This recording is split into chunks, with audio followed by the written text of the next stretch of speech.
Elisa, look at me.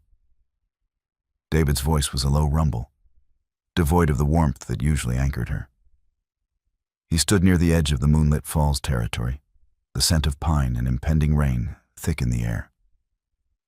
I, David Vance, future alpha of the Silver Crescent, reject you, Elisa, as my mate.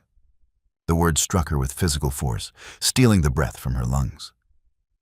She stared at him, the bond between them snapping with an agonizing, silent tear. Beside him stood a woman she didn't know, tall, imposing, radiating power. She's stronger, Elisa, David said, his eyes hard. Our pack needs strength. He turned his back, oblivious to the fact that he had just rejected the only daughter of the Alpha King. The rejection echoed in the clearing long after David and the stranger had disappeared into the trees. Elisa remained rooted to the damp earth, the chill of the evening seeping through her thin sweater. The agonizing snap of the mate bond was a physical reality, a hollow ache radiating from her chest. It was as if a vital organ had been unceremoniously removed. She had spent 3 years blending in with the Silver Crescent pack. 3 years of hiding her true scent, masking the overwhelming power that ran through her veins, a power inherited directly from her father, Alpha King Marcus. She had done it to find something real, a life unburdened by the crushing expectations of the royal court. She had thought she found it with David. He was the beta's son, strong, steady, and supposedly her destined mate. When the scent hit them during the summer solstice run, she had let herself believe the charade was worth it. She had planned to tell him the truth.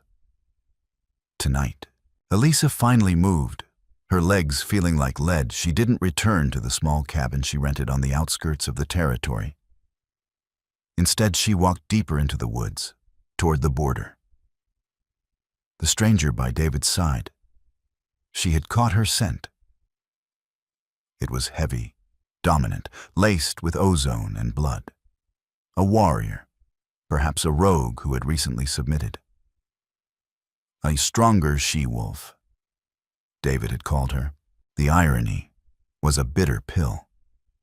She had suppressed her own strength so completely that David saw only a quiet, unassuming Omega-tier wolf. He wanted power for his future pack, and he had thrown away the ultimate prize in pursuit of a counterfeit. As she reached the territorial boundary, a subtle shift in the air pressure signaled the presence of the royal guard. They were always there, shadows at the edge of her life, ensuring her safety while respecting her need for independence. "Princess," a voice murmured from the canopy above. Elisa didn't look up. "The charade is over, Silas." A large gray wolf dropped silently to the forest floor, shifting seamlessly into a tall man with silver hair. Silas, the captain of her guard, assessed her with sharp, intelligent eyes. He noted the slight tremor in her hands, the dullness of her usually vibrant amber eyes. He didn't ask what happened. The scent of a broken bond was unmistakable. "We return to the capital, then?" Silas asked, his tone carefully neutral. Elisa hesitated. Running back to the palace felt like defeat. It felt like proving David right, that she was weak, that she needed her father's protection. But staying here, enduring the pitying stares of the Silver Crescent pack, watching David parade his new, stronger mate, that was intolerable. "No," Elisa said, her voice gaining a fraction of its usual authority. "Not yet. I need to make some arrangements." She needed to pack, to settle her accounts, to disappear without a trace. The Silver Crescent pack would wake up tomorrow to find the quiet, unassuming Elisa gone. They would never know they had harbored royalty, and David would never know the magnitude of his mistake. She turned back toward the packlands, her posture straightening. The hollow ache was still there, a constant throb, but beneath it, a dormant ember was beginning to glow. The suppressed power, held in check for so long, stirred. It was time to stop hiding. News in a werewolf pack travels faster than a wildfire. By sunrise, the scent of the broken bond had permeated the Silver Crescent territory. Whispers followed Elisa as she walked from her cabin to the pack's main administrative building to officially register her departure. "Did you hear?" David rejected her. "For a rogue, they say. Someone powerful." Poor Elisa. She never really fit in anyway. Elisa kept her gaze fixed straight ahead, her face a mask of polite indifference. She focused on the rhythm of her breathing, carefully maintaining the suppression of her aura. It took effort now, the power within her pushing against the self-imposed barriers, eager to react to the slight. Inside the building, the Pack Omega, an elderly woman named Martha, looked up from her ledger. Her eyes widened, a mixture of sympathy and awkwardness flashing across her face. "Elisa, dear," Martha began, her voice soft. I heard. I'm so sorry." "It's fine, Martha," Elisa replied smoothly, sliding a completed departure form across the counter. "I'm leaving the pack. I need you to process this." Martha looked at the form, her brow furrowing. "Leaving? But where will you go? You don't have any family." If you only knew, Elisa thought. "I have options," she said simply. As Martha stamped the form, the heavy oak door of the office swung open. David walked in, accompanied by the woman from the night before. In the harsh daylight, she was even more striking.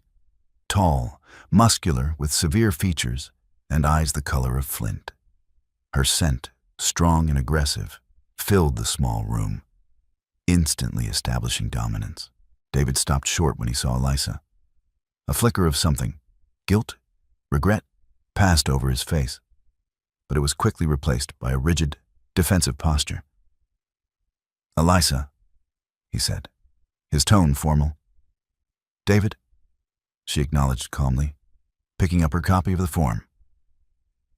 The woman beside him stepped forward, her gaze sweeping over Elisa dismissively. "So, this is the one," she sneered, her voice raspy. "I see why you needed an upgrade, David. She smells like damp leaves and submission." Elisa felt Silas, who was stationed outside, tense.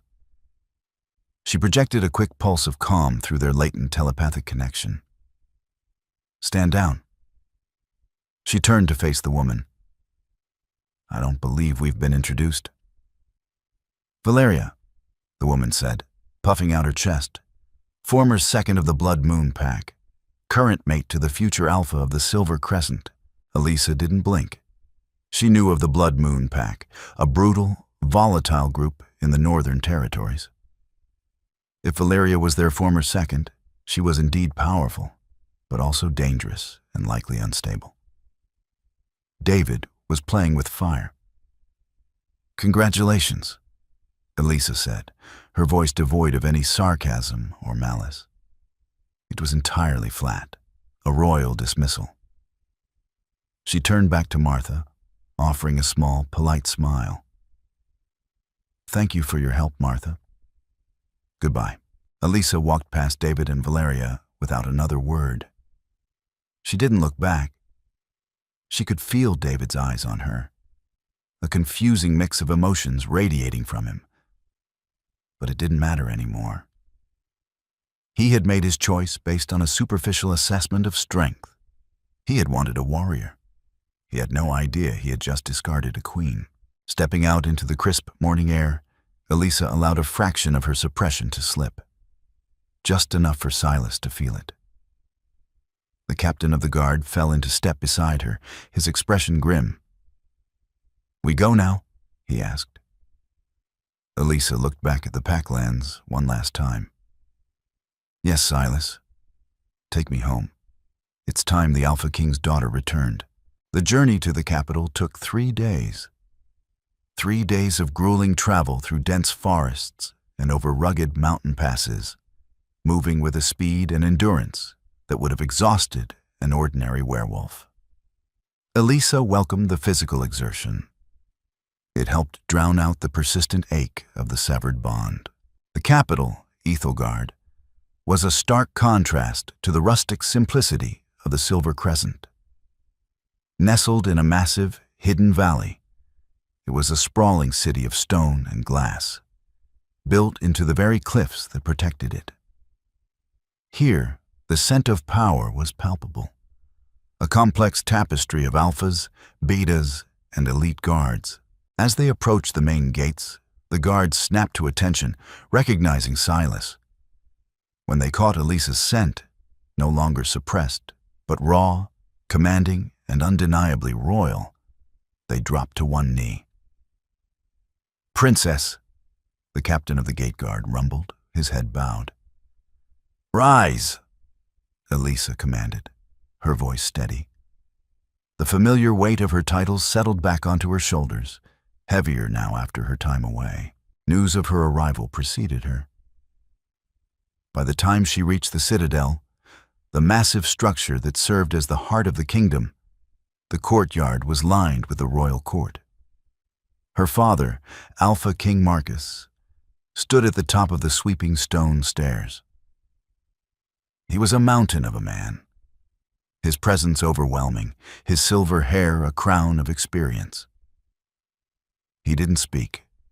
He simply opened his arms. Elisa broke into a run, taking the stairs 2 at a time, and threw herself into his embrace. The tension she had carried for 3 years, the pain of the last few days, finally broke. She buried her face in his shoulder, the familiar scent of cedar and ozone offering a comfort she hadn't realized she desperately needed. "Welcome home, little wolf," Marcus murmured, his deep voice vibrating in his chest. He pulled back, his sharp eyes scanning her face, immediately sensing the missing piece of her soul. The air around him crackled with sudden, barely restrained fury. "Who?" was all he asked. "It doesn't matter, Father," Elisa said softly, stepping back. "He made his choice." "A choice made in ignorance," Marcus growled. "No one rejects my blood without consequence. I ask you to leave it be," Elisa said, her tone firm. "I went there to live as an ordinary wolf. I cannot punish him for treating me as one." Marcus studied her for a long moment, the fury slowly subsiding into a cold, calculating calm. "Very well, but you will not hide anymore, Elisa. You are the heir to Ethelgard. It is time you took your place." The following weeks were a whirlwind of reacclimation. Elisa shed the quiet, unassuming persona she had worn for years. She resumed her training, honing her combat skills and mastering the immense, volatile energy that was her birthright. She sat in on council meetings, learning the intricate politics of the werewolf territories. The hollow ache of the rejection remained, a dull throb in the background, but she refused to let it define her. She channeled the pain into purpose. Meanwhile, intelligence reports from the borderlands brought troubling news. The Blood Moon Pack, always volatile, was becoming increasingly aggressive, raiding smaller packs and expanding their territory. And Valeria, David's new mate, was rumored to be the instigator. One evening, while reviewing a map in the war room, Silas approached her. "Princess," he said, handing her a sealed scroll. "A missive from the Silver Crescent Pack, an urgent request for aid." Elisa took the scroll, a sudden chill running down her spine. "Aid? Against whom?" Silas met her gaze, his expression unreadable. "The Blood Moon Pack, Princess. They've laid siege to the Silver Crescent." Elisa unrolled the scroll. It was signed by the current Alpha, David's father, detailing a brutal, unprovoked attack. The Silver Crescent was outmatched, their defenses crumbling. They were pleading for the intervention of the royal army. She stared at the signature, then up at Silas. The irony was almost suffocating. David had chosen a stronger mate to protect his pack, and that very mate had brought destruction to his doorstep. "Prepare the guard, Silas," Elisa said, her voice dropping to a dangerous whisper, her amber eyes glowing with a sudden, fierce light. "We ride for the Silver Crescent." The journey back to the Silver Crescent territory took only 2 days. The Royal Guard did not travel. They surged over the landscape like a localized storm. At their head rode Elisa, clad in reinforced leather and steel, her golden amber eyes locked on the southern horizon. Beside her, Silas maintained a grueling pace, his silver fur a blur against the deep green of the ancient pine forests. As they crossed the mountain ridge that served as the natural border to the Silver Crescent lands, the sharp, acrid scent of burning timber hit them. It was a smell that instinctively raised the hackles of any wolf. The sky ahead was painted in bruised hues of purple and unnatural, churning orange. Elisa pulled her mount to a halt at the crest of the ridge.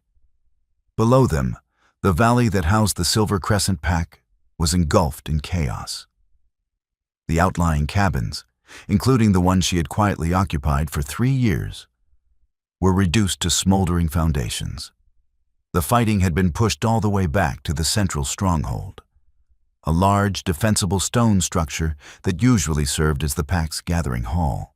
"They have breached the outer perimeter, Princess," Silas noted, shifting back into his human form and stepping to her side. He handed her a pair of brass-rimmed field glasses. "The Blood Moon Vanguard is attempting to siege the main hall. The Silver Crescent defenders are heavily outnumbered." Elisa peered through the lenses. The scene was grim. She could see the exhausted defenders of her former pack forming a desperate shield wall at the base of the stronghold steps. Among them, fighting with a frantic, uncoordinated energy, was David. His clothes were torn, and his posture betrayed deep fatigue. He was fighting for his home, but he was losing ground with every passing minute. "Where is Valeria?"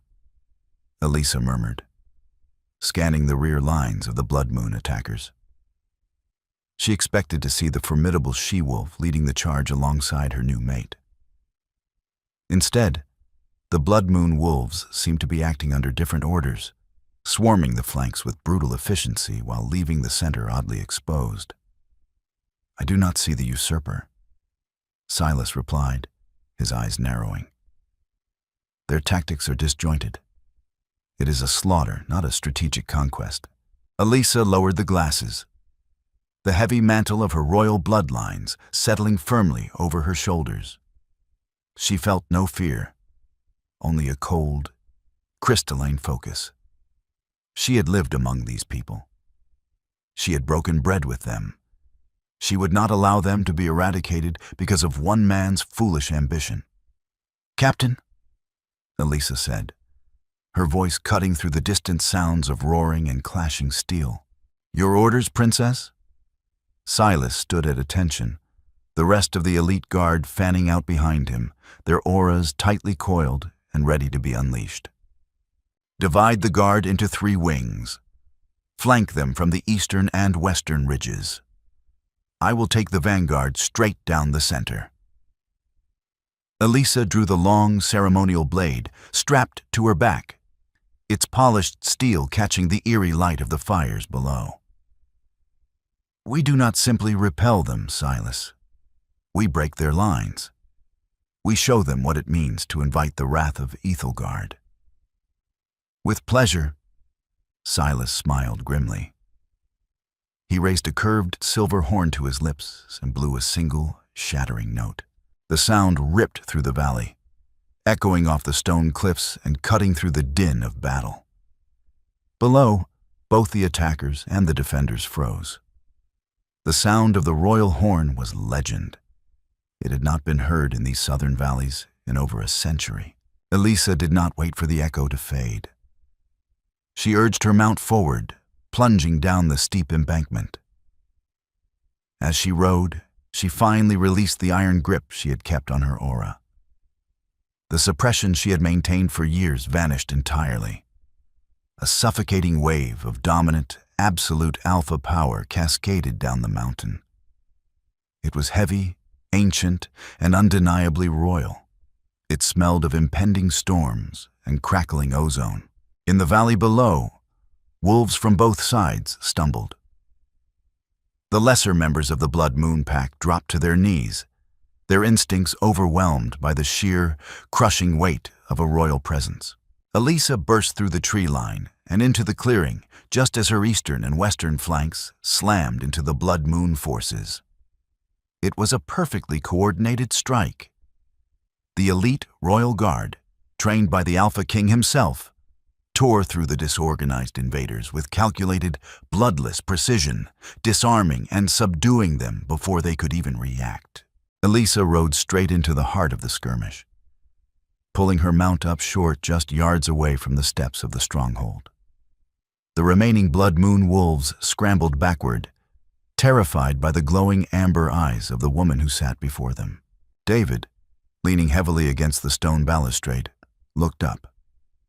His eyes, dull with exhaustion, widened in sheer, unadulterated shock. He stared at the gleaming armor, the royal crest of Ethelgard emblazoned on the chest plate, and finally, at the face of the woman wearing it. "Elisa?" he breathed, his voice barely carrying over the crackle of the flames. The name sounded absurd now, utterly inadequate for the magnificent, terrifying force of nature sitting before him. The battle, if it could even be called that, ended in minutes. The Blood Moon invaders, realizing they were surrounded by the Alpha King's elite guard, threw down their weapons and submitted, exposing their throats in traditional surrender. The overwhelming, suffocating pressure of Elisa's aura made any thought of resistance impossible. Elisa dismounted gracefully, her boots crunching against the ash-covered earth. She ignored the trembling Blood Moon wolves and walked directly toward the stone steps of the stronghold.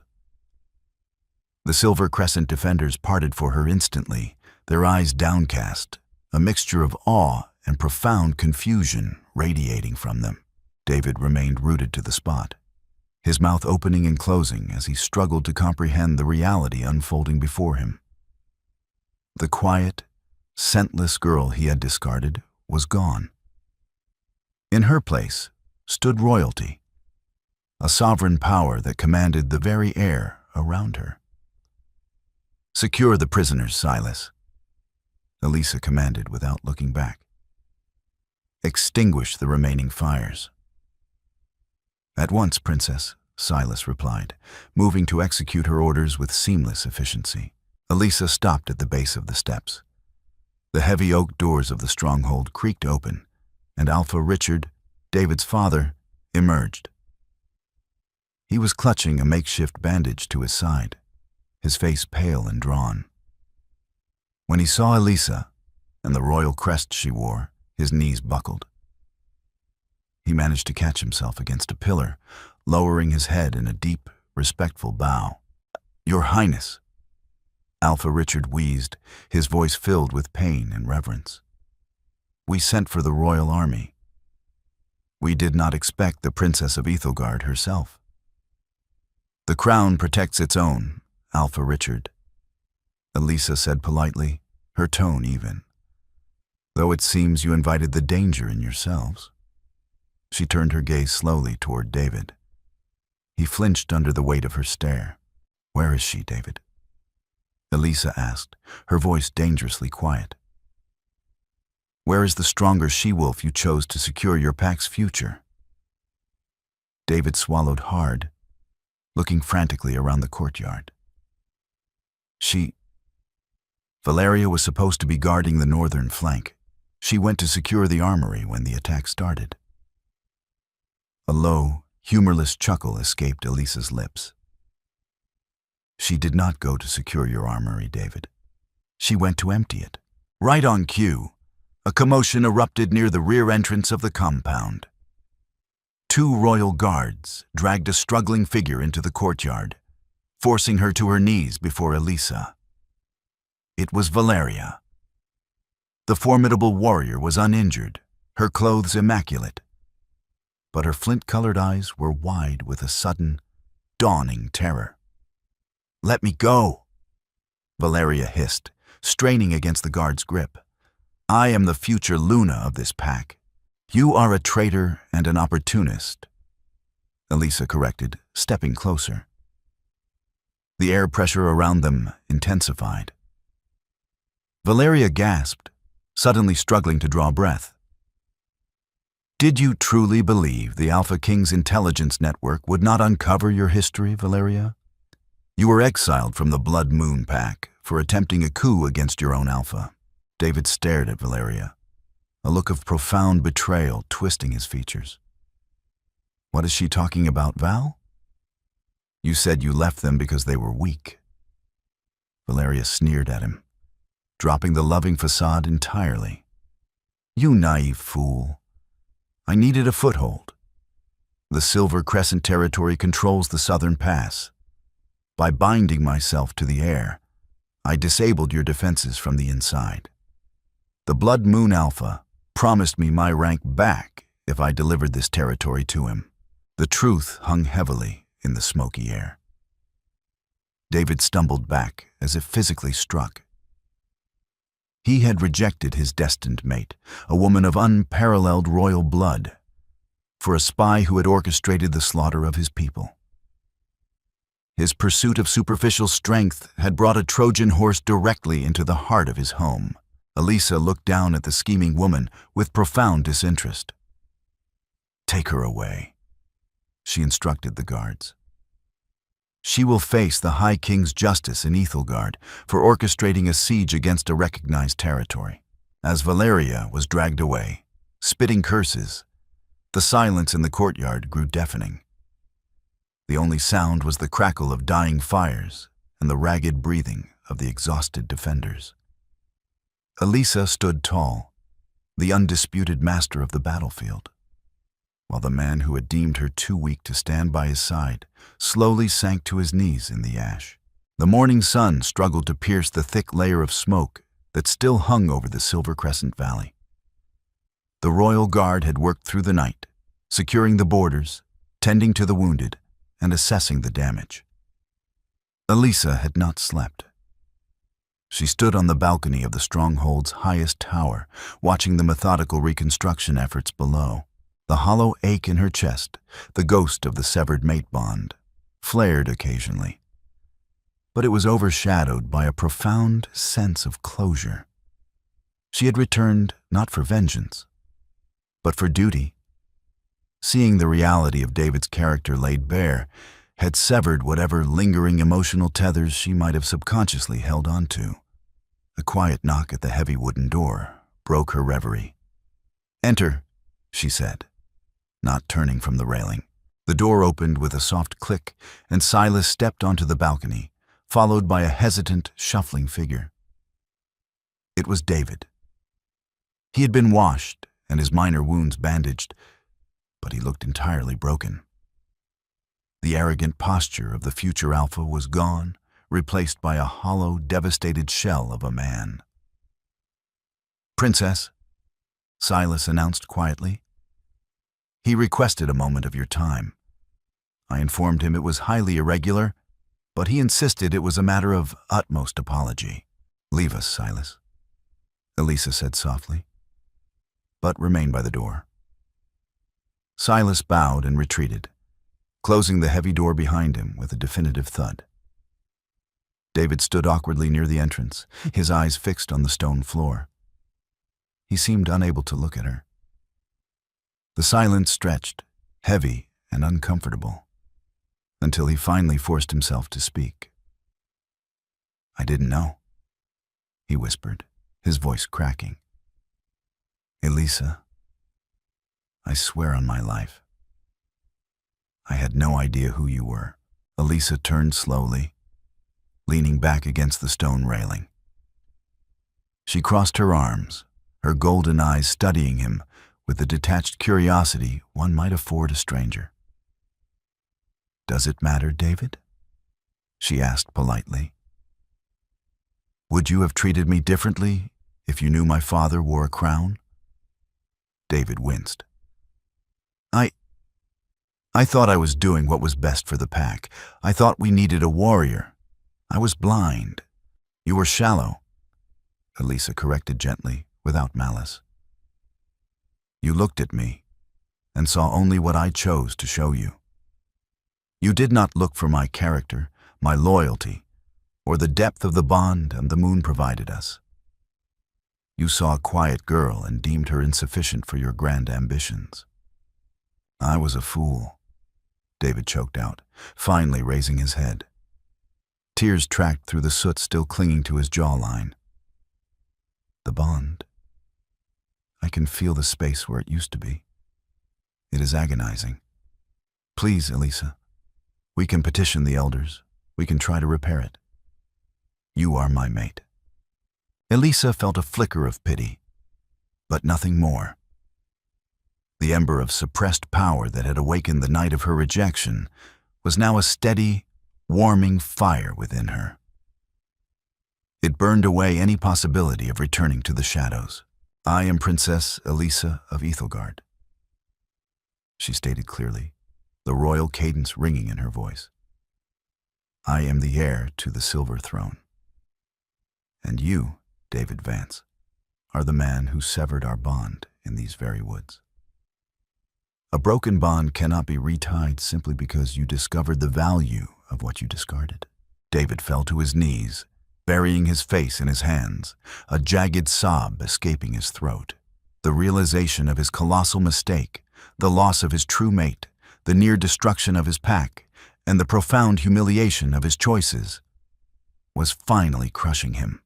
"The crown has stabilized your territory," Elisa continued, stepping away from the railing and walking toward the door.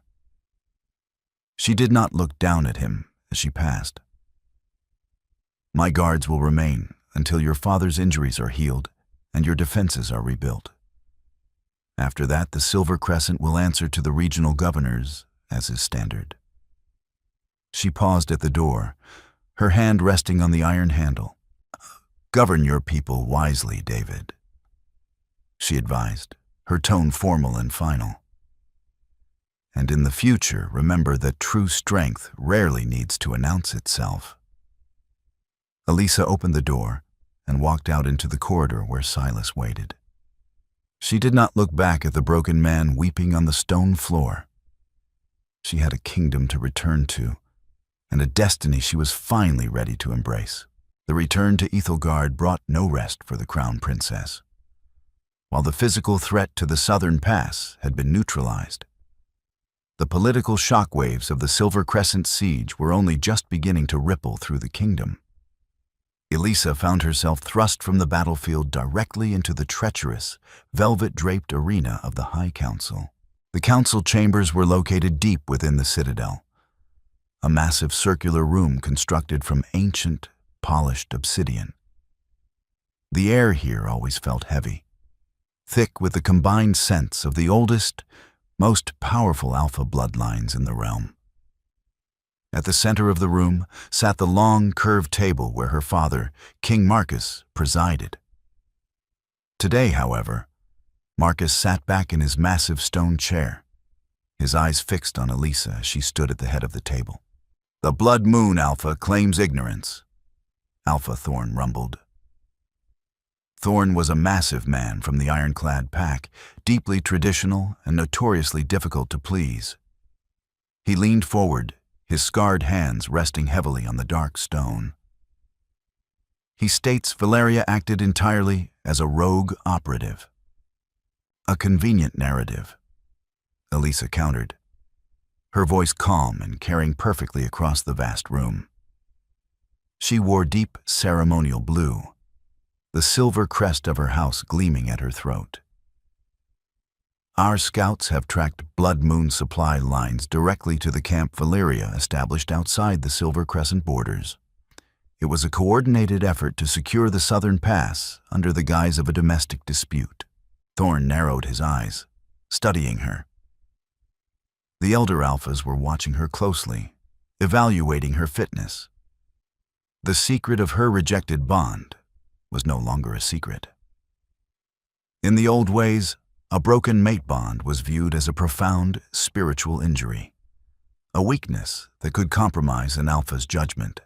You handled the military engagement with commendable swiftness, Princess, Thorn said slowly, his tone bordering on patronizing. But we must consider the emotional complexities of your involvement. The boy who was targeted was your former mate. Can the Council be assured your judgment regarding the Blood Moon territory is driven by kingdom security and not a personal vendetta against the woman who took your place? A tense silence fell over the obsidian chamber. Silas, standing guard by the heavy iron doors, tensed invisibly. King Marcus's jaw tightened, a low warning rumble beginning deep in his chest.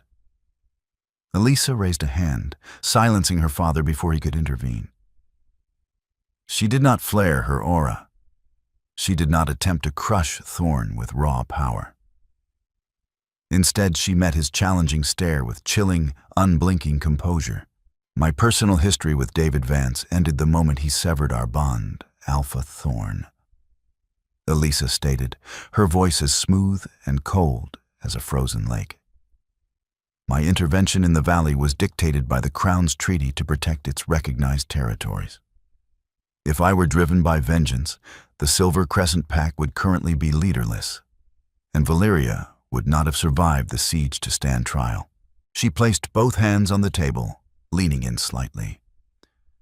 The subtle movement commanded the absolute attention of every ancient wolf in the room. I am not a wounded girl seeking retribution, she continued, her golden eyes locking onto Thorn's until he was forced to drop his gaze. I am the heir to the Silver Throne.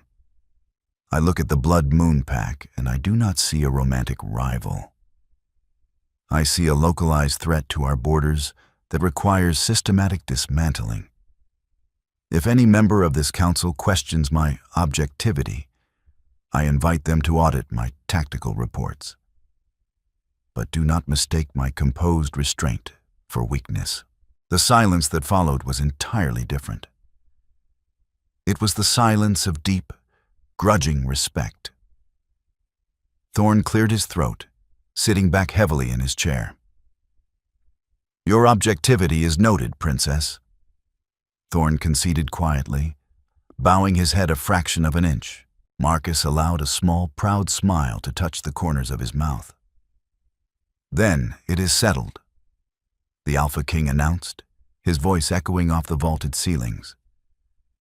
The trial of the usurper Valeria will commence on the morrow, and we will send a formal summons to Alpha Kalen of the Blood Moon. He will attend, or he will be named an enemy of the Crown. As the council adjourned, the ancient alphas filing out with murmured conversations, Elisa remained at the table. She felt a profound shift within herself. The ghost of the mate bond, that hollow ache that had haunted her for weeks, felt incredibly distant now. It was being replaced by something vastly larger and far more enduring. The weight and the privilege of her birthright. Silas approached her quietly, handing her a leather-bound dossier. The preparations for the trial are complete, Your Highness, he murmured. And the witnesses from the Silver Crescent have arrived in the capital, including David Vance. Elisa took the dossier, her expression remaining perfectly serene. See that they are given comfortable quarters, Captain. Tomorrow, we show the realm exactly how the Crown dispenses justice. The Amphitheater of Justice was an open-air marvel of ancient Ethelgard architecture, carved directly into the white stone of the mountain. By mid-morning, the tiered seating was filled with regional governors, Pack Alpha representatives, and the elite citizens of the capital. The air was crisp, the sky a brilliant, cloudless blue that offered no reflection of the grim proceedings below. Elisa sat at the right hand of her father on the raised dais, her posture flawless. Today, she was entirely encased in the ceremonial armor of the High Court. Below them, standing in the sunken center of the amphitheater, was Valeria. Heavy iron manacles, inscribed with runic dampeners that suppressed her wolf, bound her wrists and ankles.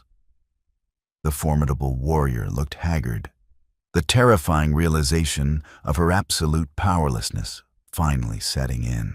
To the side of the arena, in a designated witness box, sat David and his father, Alpha Richard. David looked remarkably small in the grandeur of the capital. He kept his eyes fixed on his hands, looking thoroughly crushed by the sheer scale of the world he had unknowingly collided with. Alpha Kalen of the Blood Moon. King Marcus's voice boomed, cutting through the low murmurs of the crowd. A tall, heavily scarred man stepped forward from the lower tiers. Kalen looked nervous, his usual arrogance stripped away by the crushing presence of the king's royal guard surrounding the perimeter. "You claim this female acted independently," Marcus stated, gesturing to Valeria. "Yet royal intelligence has provided definitive proof of your pack's financial and military support of her siege. How do you plead?" Kalen swallowed hard, casting a brief, venomous glare at Valeria. "My king, I was deceived. She requested resources for an exploratory mission. I had no knowledge of her intent to overthrow a recognized alpha." "Liar!" Valeria shrieked, her voice echoing wildly off the stone walls. She strained against her heavy chains. "You promised me the vanguard. You told me to break them from the inside." "Silence," Elisa commanded. She didn't shout, but the singular word carried a wave of pure, concentrated alpha command. Valeria snapped her mouth shut, her knees buckling slightly under the pressure. Elisa stood, stepping to the edge of the dais. She looked down at Kalen. "The Crown does not deal in exploratory missions that end in slaughtered border guards. Alpha Kalen, your inability to control your lieutenants is a failure of leadership. Your active participation in treason is a capital offense." Kalen dropped to one knee, exposing his throat in a desperate show of submission. "Mercy, Princess. The Blood Moon Pack swears fealty. We will pay any reparation." "You will indeed," Elisa replied smoothly. "The Blood Moon territory will be reduced by 1/3. The lands ceded to the Silver Crescent to aid in their rebuilding. You will dissolve your vanguard, and your heirs will be fostered here in Ethelgard to ensure your future loyalty. Accept these terms, or the Royal Guard will ride north by nightfall." "I accept," Kalen whispered, trembling. "The Blood Moon accepts the Crown's mercy." Elisa turned her gaze to Valeria. The rogue wolf was shaking now, the reality of her isolation absolute. She had played a high-stakes game of manipulation and brute force, and she had lost spectacularly. "As for you, Valeria," Elisa said, her voice dropping into a solemn, heavy cadence, "you exploited the sacred traditions of our kind. You manipulated a mate bond for political gain and brought war to a peaceful valley." In the witness box, David flinched as if struck, his face pale as parchment. Elisa did not spare him a glance. Her focus was entirely on the justice required by the realm. "For the crime of high treason and the unprovoked slaughter of crown citizens," Elisa declared, her voice ringing with absolute finality, "you are sentenced to the silent wastes. Your wolf will remain bound, and you will live out your days in exile, far beyond the light of the moon." A collective gasp swept through the amphitheater. The silent wastes were a barren, desolate tundra in the far north. To be sent there with a suppressed wolf was considered a fate far worse than a quick execution. It was a complete severing from the pack network, a slow, agonizing descent into madness. Valeria collapsed, sobbing uncontrollably as the royal guard stepped forward to drag her away. As the amphitheater began to empty, the tension breaking into a low roar of conversation, Elisa felt a profound sense of closure. She turned to follow her father back into the citadel. Elisa, the voice was faint, broken. Elisa paused and turned her head. David stood at the edge of the witness box, held back by a royal guard. His eyes were red-rimmed, filled with a bottomless, aching regret. He was looking at her not just as the woman he had discarded, but as the magnificent, terrifying sovereign she truly was. The chasm between them was no longer just emotional. It was a vast, unbridgeable canyon of status, power, and destiny. Elisa looked at him for a long, quiet moment. She felt no anger, no lingering sorrow. She only felt the quiet peace of a closed chapter. She offered him a slow, polite nod of acknowledgement, the kind a monarch gives a passing subject. Then she turned her back, her silver cape catching the sunlight, and walked away. A year later, the winter snows had melted from the high peaks surrounding Ethelgard, replaced by the vibrant emerald green of early spring. The kingdom was thriving. The northern borders were quiet. The Silver Crescent Valley was fully rebuilt and fiercely loyal. And the High Council operated with a renewed sense of unity. Elisa stood on the grand balcony of the royal wing, resting her hands on the warm, sun-baked stone of the balustrade. She breathed in the crisp mountain air, letting her senses extend outward. She could feel the heartbeat of the city below. The steady rhythm of the guard patrols, the lively chatter in the market squares, the deep, abiding hum of a pack that felt safe and secure. Her internal landscape had changed just as drastically. The jagged wound where her mate bond had once been was entirely gone. It hadn't just healed. It had been overwritten. In its place was a massive, glowing network of connections. She was bound to the land, bound to her people, bound to the ancient magic that flowed beneath the foundations of Ethelgard. She had realized that the moon goddess had not made a mistake in pairing her with David. She had provided a necessary catalyst. If David had accepted her, she would have lived a small, hidden life in a quiet valley. His rejection had forced her to step into the light and embrace her true scale. The heavy mahogany doors behind her opened. She didn't need to turn to know who it was. The scent of rain-washed stone and quiet strength was unmistakable. "The coronation preparations are complete, Your Highness," Silas said, stepping onto the balcony. Tomorrow, King Marcus was stepping down, taking his place among the elder advisors.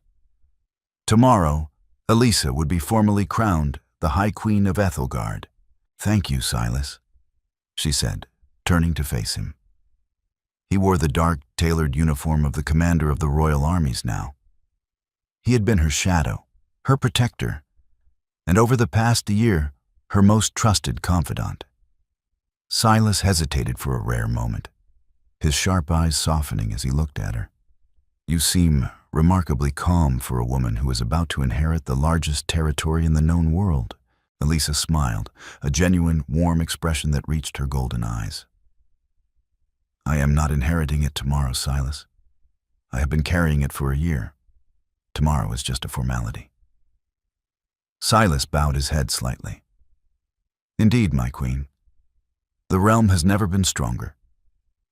He took a step closer, his voice dropping slightly in register. "And what of the queen herself? Is she content?" It was a bold question, one that breached the strict boundaries of their ranks. But Elisa welcomed it. She looked up at him, noting the silver in his hair, the absolute, unwavering loyalty in his posture. There was no magical, instantaneous spark between them. No overwhelming, predestined mate bond. But there was profound respect, deep trust, and a quiet, steady warmth that felt infinitely more reliable than the volatile magic she had once chased. "I am exactly where I am meant to be," Elisa answered softly. She reached out, gently placing her hand over the silver crest on his chest plate. Silas drew in a slow, careful breath, his hand coming up to lightly cover hers. It was a small gesture, a quiet promise of a future built on foundation, not fantasy. Elisa looked back out over the sprawling, magnificent city of Ethelgard. She had once wished to be ordinary, to blend into the background and find a simple kind of love. But she was born to be a storm, a sovereign, a protector of thousands. The girl who had wept in the woods was a distant memory. The Alpha King's daughter had returned, and tomorrow she would take her throne.